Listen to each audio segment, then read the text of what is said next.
Hey everyone, and welcome to the weekly roundup for Eve Echoes for the week ending the 12th of November 2023. In these videos we quickly go through the week's news, anything that is relevant to this channel, and round it off with the developer Q&A. Now normally I prefer to upload these on Saturdays, but with the developer Q&A getting released at somewhat unusual times, sometimes it's a Tuesday, sometimes it's a Saturday afternoon, I've started pushing them back to Sundays just to make sure that I actually get the developer Q&A included within the video. But let's not ramble too much about the timing of all of this, let's get into the video. So first and foremost, we have had, over at the Echoes of New Eden podcast, a race. Yeah, a race in Eve Echoes. The race was conducted yesterday. Unfortunately, I wasn't able to watch it live, but I understand it was quite entertaining. The video is approximately 20 minutes long if you want to go over to their channel and check it out. This was for the qualifiers, so it looks like anybody who took longer than 10 minutes to complete the lap were disqualified from the race.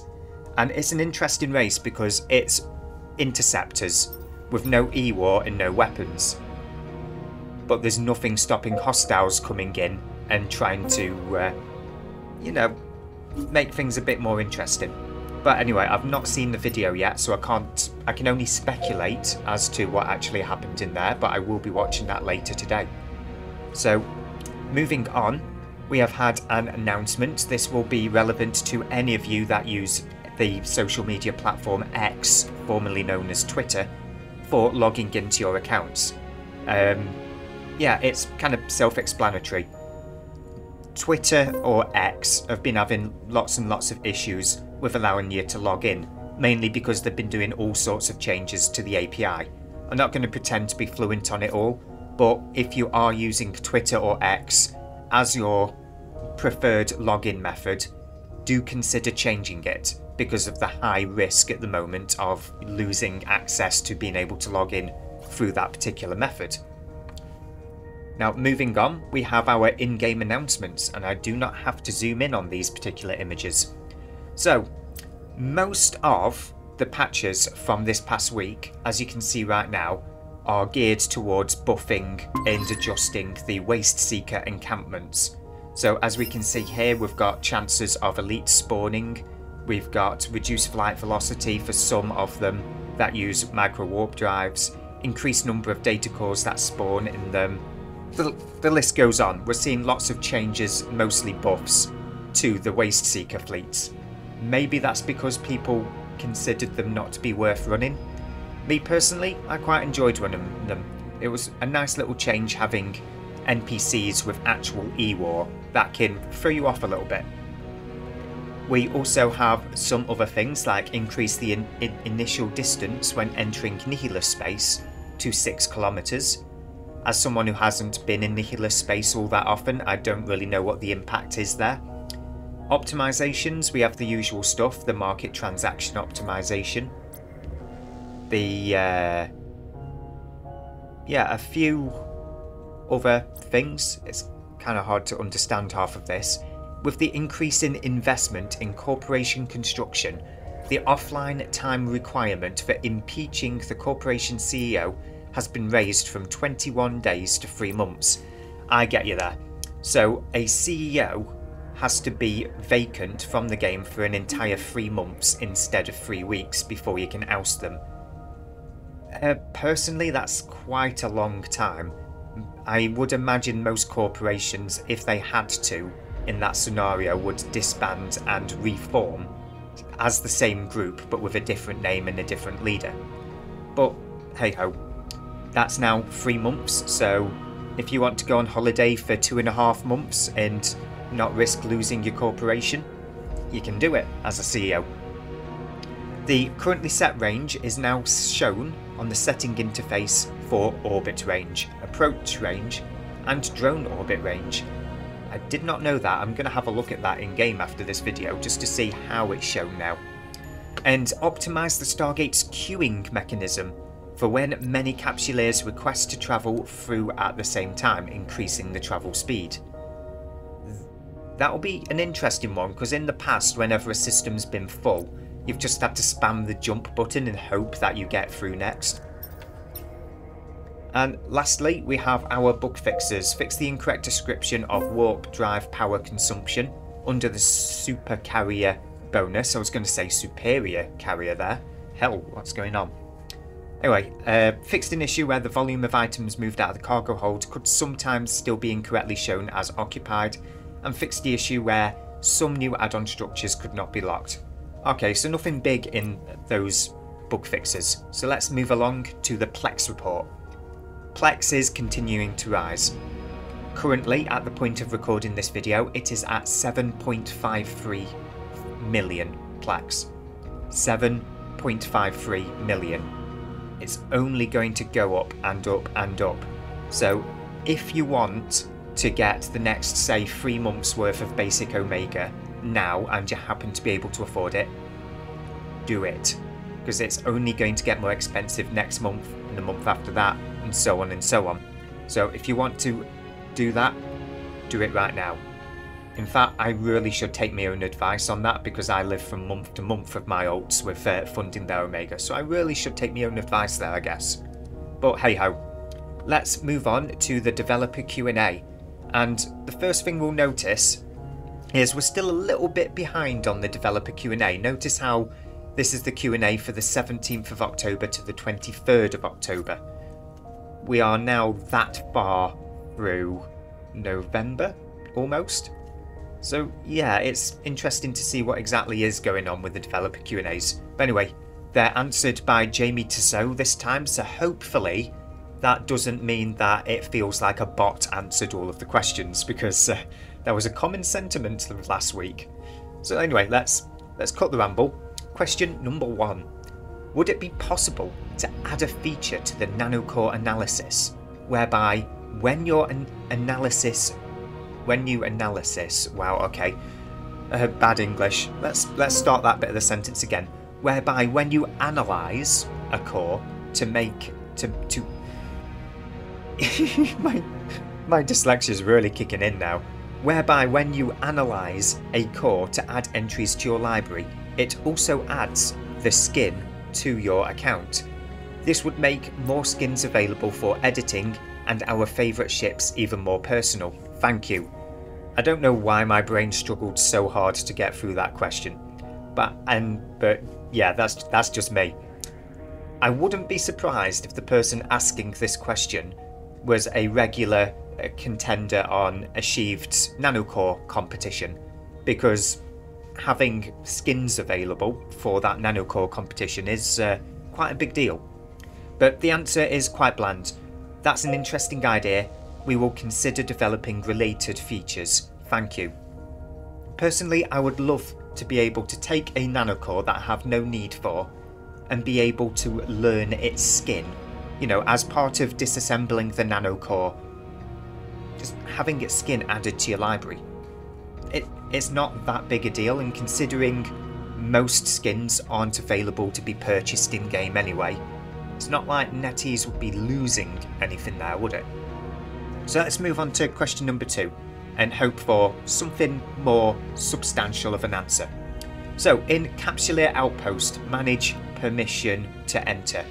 Could you change current alliance to current alliance plus friendly alliances? There is regular confusion and even arguments about players seeming to forbid entry to their outposts by players who are blue to them.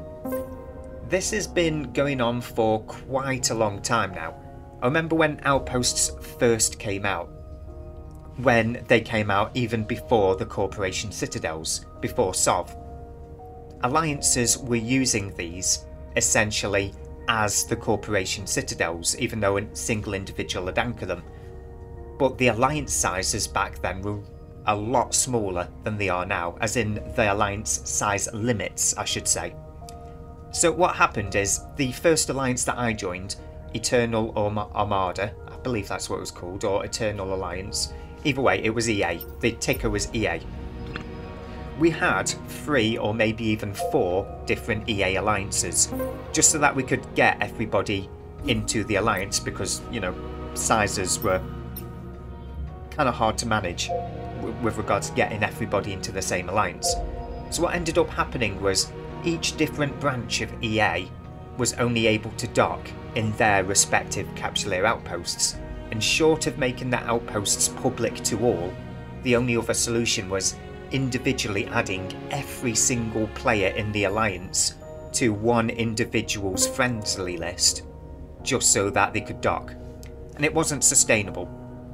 But then shortly thereafter came corporation citadels, and this was no longer a problem.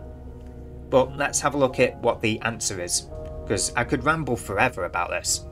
The functionality involving shared assets and standing adjustments, especially alliances, is complex. Related changes could lead to a series of problems. It needs further evaluation, and we probably wouldn't do changes to this anytime soon. Thank you for your understanding. Yeah, so what they're saying here is the developers could put a lot of time into this and cause a lot more problems just trying to solve this smallest of problems here. Because unless you're out in NPC space where you can't actually put down a corporation citadel, like Venal for example, unless you're out there and you need somewhere to dock, it's not really that big of a problem. But oh well. Let's move along to the next question, because again, whilst that answer was more than one sentence, there wasn't really all that much to that answer, but I kind of agree with the sentiment of the answer anyway. Question number 3. It would be a good idea to do a chat voice in the game, I think. You join in the chat and automatically you hear everyone, only if allowed. I do not know though, but I would like it. Yeah, voice chat, this is kind of a mixed bag, especially considering all of the different languages. I know it's been said that the Chinese version of the game has voice chat in game, and it works for them, because if everybody over there is able to speak exactly the same language, then having voice chat works flawlessly. But in the international server, we have every other language under the sun, including Chinese, Russian, Japanese, various other Asian languages, African languages. Yeah, we have every language pretty much under the sun to contend with. And you could jump into voice chat in Jita and it'd just be a complete mess, wouldn't it? We have instead the auto-translate feature, and I much prefer that, because it means that it doesn't matter what language each of us are speaking, we can still communicate with one another. I don't think we'd be able to do that as effectively with a global voice chat. But let's have a look at the answer. Pilots should have no problem using voice chat outside of the game. For example, Discord is the most popular use, which may be more convenient. Of course, we will evaluate the actual needs of players in this regard from time to time. That's fair enough, but once again they picked a question whereby they can just say we don't need to do this, and that's the entire answer. It'd be nice to get, if NetEase ever actually watch these videos, it would be nice, if you're listening, just to give us a little bit more insight, you know, just like teasers with things that might be coming up. Just be a bit more selective with your questions. But anyway, question number 4. I would say that my question is, how can Eve Echoes make the game more immersive and engaging for players who love to explore and create their own stories in this vast galaxy? And my suggestion is maybe Eve Echoes can add more features and content that allow players to express their creativity and imagination within the game, such as customizable ships and stations that can be designed and decorated by players, more diverse and dynamic events and missions that can be triggered by players' actions and choices, a rich lore and history of the EVE universe that can be discovered and influenced by the players, a sandbox mode that lets players experiment and play with different scenarios and settings. That is quite a meaty question slash suggestion. So let's have a look at the answer. Hi there. These suggestions are on our long-term goals, but we need to strike a balance between creativity and development difficulty. Currently, most players are doing PvP, so we are focusing on expanding players' PvP gameplay and addressing practical issues. Thank you for your support. So it's nice to see that they're focusing on PvP, but what this person is trying to get at here is there is a much larger player base out there, a much larger demographic of people that would play this game if there were more things for them to do. Just like playing around, customizing ships and stuff and going off and doing all the lore, all the story missions. There is a larger audience out there that NetEase could cater to. But again, we can't exactly complain that NetEase aren't working fast enough, because how long did it take EVE Online to get to the state that it's in right now? This game is a little over 3 years old, so we can't complain that we're lacking in a number of things, but it would be nice to see NetEase start to steer away from its sole focus on PvP. Give us a little bit more.